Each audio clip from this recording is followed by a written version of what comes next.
எல்லாருக்கும் வணக்கம். விஜய் அவர்களோட கோட் படத்துலேருந்து ஒரு சிங்கிள் இன்றைக்கி ரிலீஸ் ஆகும் அப்படின்ட்டு ஃபியூ டேஸாக ஒரு அப்டேட்ஸாக போயிட்டு இருந்தது. விஜய் ஃபேன்ஸ் அப்டேட் கேட்டே இருந்தாங்க. அவங்க சைடில் இருந்த அப்டேட்டும் ரொம்ப நாள் கேட்டதுக்காக கொடுக்க ஆரம்பிச்சிட்டாங்க. படம் ரிலீஸ் டேட் அனௌன்ஸ் பண்ணிட்டாங்க. September 5 கோட் படம் ரிலீஸ் ஆகுது.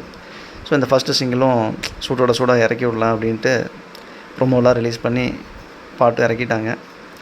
ஆக்சுவலாக ரொம்ப நாள் கழிச்சு, ரொம்ப வருஷம் கழிச்சு யுவன் சங்கர் ராஜா வந்து விஜய் படத்துக்கு மியூசிக் பண்ணுறதுனால விஜய் ஃபேன்ஸ் எல்லாம் ரொம்ப எக்ஸைட்டடாக இருந்தாங்க. ஸோ நமக்கு நிறையா சூப்பர் நம்பர்ஸ் கிடைக்க போகுது அப்படிங்கிற ஒரு எதிர்பார்ப்பில் இருந்தாங்க. ரொம்பவும் ஓகே சாட்டிஸ்ஃபைங்காக தான் இருந்தது விஜய் ஃபேன்ஸ்க்கு ஆக்சுவலாக. ஸோ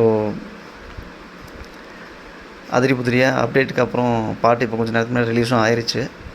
ஸோ இந்த பாட்டு வந்து கேட்டோன்னே பிடிக்கிற மாதிரி ஒரு நம்பர் இல்லை. ஈவன் விஜய் ஃபேன்ஸ்க்கே அது அப்படி தான் இருந்திருக்குன்னு தோணுது. ஏன்னா லைன்ஸ் எல்லாம் ரொம்ப இம்ப்ரெசிவாக இல்லை.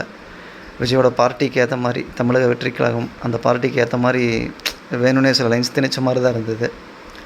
அது அட்லீஸ்ட் வந்து அதாவது அந்த மியூசிக்கோட சும்மா ஒரு ரைமிங்காக சூப்பராக சவுண்டாகிற மாதிரி பண்ணியிருந்தால் பரவாயில்ல. அது ரொம்ப ஏனோதானான்னு எழுதின மாதிரி இருந்தது. பட் லிரிசிஸ்ட்டையும் இதை நம்ம தப்பு சொல்ல முடியாது. ஸோ அவருக்கு என்ன வருமோ அதை பண்ணியிருக்காரு. மேபி விஜய்க்கு அது சாட்டிஸ்ஃபைங்காக இருந்திருக்கும்னு நினைக்கிறேன். இந்த லைன்ஸு அவரை திருப்திப்படுத்துறதுக்காகவே எழுதுன மாதிரி இருந்தது. ஸோ ஒன்றும் சிறப்பாக இல்லை இந்த பாட்டில். நல்லா கொண்டாடலாம், சிறப்பாக கொண்டாடலாம் அப்படின்ட்டு வெயிட் பண்ணிருந்த விஜய் ஃபேன்ஸ் எல்லாம் பாட்டை ஃபஸ்ட் டைம் கேட்டோடனே கொஞ்சம் டவுன் தான் ஆகியிருப்பாங்க. மேபி ரிப்பீட் மோடில் போட்டு கேட்டே இருக்கலாம். அப்படியாவது இந்த பாட்டு பிடிக்குதா அப்படின்னு அவங்க ட்ரை பண்ண வாய்ப்பு இருக்குது. பட் மேபி போக போக இந்த பாட்டு கண்டிப்பாக பிடிக்கிற மாதிரி ஒரு பாட்டாக மாறக்கு சான்சஸ் இருக்குது. பட் எடுத்துனே பிடிக்கிற மாதிரி ஒரு பாட்டு அது இல்லை, கேட்டவுடனே பிடிக்கிற மாதிரி. ஆக்சுவலாக வந்து பார்த்திங்கன்னா விஜய் ஹேட்டர்ஸ் தான் இதை செலிப்ரேட் பண்ணுற மாதிரி இப்போதைக்கு இது இருக்குது. போக போக கேட்க இந்த பாட்டு பிடிக்கிற மாதிரி இருந்துச்சு, நல்லா எல்லாத்துக்கும் ரீச் ஆகிற மாதிரி இருந்துச்சுன்னா மாறும். இந்த இது அப்படியே வேறு மாதிரி மாறும். பட் இப்போதைக்கு ஹேட்டர் செலிப்ரேட் பண்ணுற மாதிரி தான் இருக்குது. போட்டு விஜய் ஃபேன்ஸை கலாய்ச்சிட்டு இருக்காங்க சோஷியல் மீடியாஸில். அது காமெடியாக இருக்குது.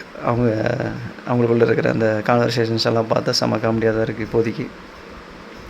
என்ன கம்பேரிசன்னா, சென்னையோட விசில் போர்டு இருக்குது இல்லைங்களா, அந்த பாட்டு எவ்வளோ பெட்ரு. யுவன் சங்கர் ராஜா மியூசிக்கில் விஜய் ரொம்ப நாள் கழிச்சு பண்ணுறாரு. இந்த பாட்டு வேறு மாதிரி வரப்போகுது. மங்காத்தா படத்தில் அஜித்துக்கு ஆடாமல் ஜெயிச்சமுடா அந்த பாட்டு எப்படி ஒரு சூப்பர் ஹிட்டோ, கேட்டோடனே பிடிக்கிற மாதிரி ஒரு பயங்கரமான ஒரு ஃபோக்கு பீட்டு எல்லாம் கலந்த மாதிரி ஒரு வித்தியாசமான ஒரு பாட்டாக இருந்தது. அதான் கேட்டோடனே பிடிக்கிற மாதிரி நல்லா போட்டு ஆடுற மாதிரி இருந்தது அந்த பாட்டு. அப்படி ஒரு நம்பர் வரப்போகுது. ப்ரொமோலையும் அந்த மியூசிக் அப்படி தான் இருந்தது. ஸோ அந்த மியூசிக் பார்ட் நல்லா தான் இருக்குது. மிச்சப்படி லைன்ஸாவோ நடுவில் அந்த லைட்டாக ஸ்லோ டவுன் ஆகிறதோ எல்லாம் எதுவும் பெரிய ஒரு இம்ப்ரெசிவாக இல்லை. கலாய்க்கிற மாதிரி தான் இருக்குது எடுத்தோன்னே இப்போதைக்கு. பட்டு நான் சொல்கிற மாதிரி போக போக இது ரொம்ப நிறைய பேர்த்துக்கு பிடிச்ச பாட்டாகவும் மாறலாம். பட் இப்போதைக்கு விஜய் ஃபேன்ஸை போட்டு கலாய்க்கிற மாதிரி தான் கைக்கு வாக்கம் ஒன்று வெங்கட் பிரபு தூக்கி கொடுத்துட்டாரோன்னு தோணுது. ஓகே, விஜய் ஃபேன்ஸ் இப்போ இப்போதைக்கு டவுனாக இருந்தாலும் மேபி இனி வர பாட்டுலாம் வந்துட்டு ரொம்ப சூப்பராக இருக்க வாய்ப்பு இருக்குது. அதில் ஒரு சூப்பர் நம்பர்ஸ் அவங்களுக்கு கிடைக்க வாய்ப்பு இருக்குது. பொறுத்திருந்து பார்க்கலாம். ஸோ விஜய் ஃபேன்ஸ் டவுனாக வேண்டாம். இந்த கலாயெல்லாம் நீங்கள் பார்க்காததா. இருக்கிறதுலே இப்போதைக்கு ஏகப்பட்ட கலாய் வாங்கிட்டு இருக்கிறது விஜய் ஃபேன்ஸ் தான். விஜயண்ணா அவர்களுக்கு பயங்கர முட்டு கொடுத்து எப்படியோ சமாளிச்சுட்டு இருக்கிறதும் விஜய் ஃபேன்ஸ் தான். ஸோ தப்பு இல்லை, அதெல்லாம் அவங்க பார்த்துக்குவாங்க. இதெல்லாம் அவங்க தாங்கிப்பாங்க இந்த அடியெல்லாம். நெக்ஸ்ட் சிங்கிள் வரட்டும், நம்ம அப்போ பேசுவோம். படமே September 5 ரிலீஸ் ஆக போகுது. ஸோ அதாவது September 5 ரிலீஸ் சொல்லிட்டாங்க இல்லையா. ஸோ அப்போ அந்த ரிலீஸ் டேட் அனௌன்ஸ் பண்ணிட்டு ஒரு பாட்டும் சூப்பராக வந்துருந்துச்சுன்னா ஒரு நல்ல ஒரு இது க்ரியேட் ஆகியிருந்திருக்கும். இப்போ ரிலீஸ் டேட் சந்தோஷமாக இருந்தாலும் இந்த பாட்டு வந்துட்டு அந்தளவுக்கு சிறப்பாக இல்லை. அப்படிங்கிறப்போ கொஞ்சம் ஒரு விஜய் ஃபேன் சைடு ரொம்பவுமே கொஞ்சம் ஒரேங்காக தான் இருப்பாங்கன்னு தோணுது.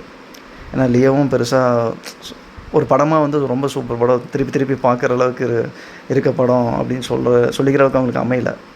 அவங்களா சூப்பர்னு சொல்லிக்கிட்டாங்க, அவங்களே தேர்த்திக்கிட்டாங்க. பட்டு விக்ரம் மாதிரி ஒரு அவுட்டிங் கொடுத்த ஒரு டைரக்டர் வந்துட்டு லியோ வந்துட்டு வேறு மாதிரி எடுப்பார், அது இன்னும் ரொம்ப சூப்பராக இருக்கும்னு எக்ஸ்பெக்ட் பண்ணிட்டு போனவங்களுக்கு லியோ வந்து ஒரு படம் பார்த்த ஒரு ஃபீலே இருக்காது. சொல்லப்போனால் எங்கேயோ போய்ட்டு ஒரு 2 நேரம் உட்காந்துட்டு வெளியேச்சு வர மாதிரி இருக்கும்.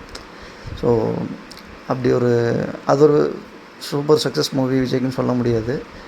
பட் கோட்டு வந்துட்டு இதை கொஞ்சம் வெங்கட் பிரபு டைரக்ட் பண்ணுறாங்காட்டி இனி சூப்பராக இருக்கும் அப்படின்னு நம்ம எல்லோரும் எக்ஸ்பெக்ட் பண்ணிருக்கோம்.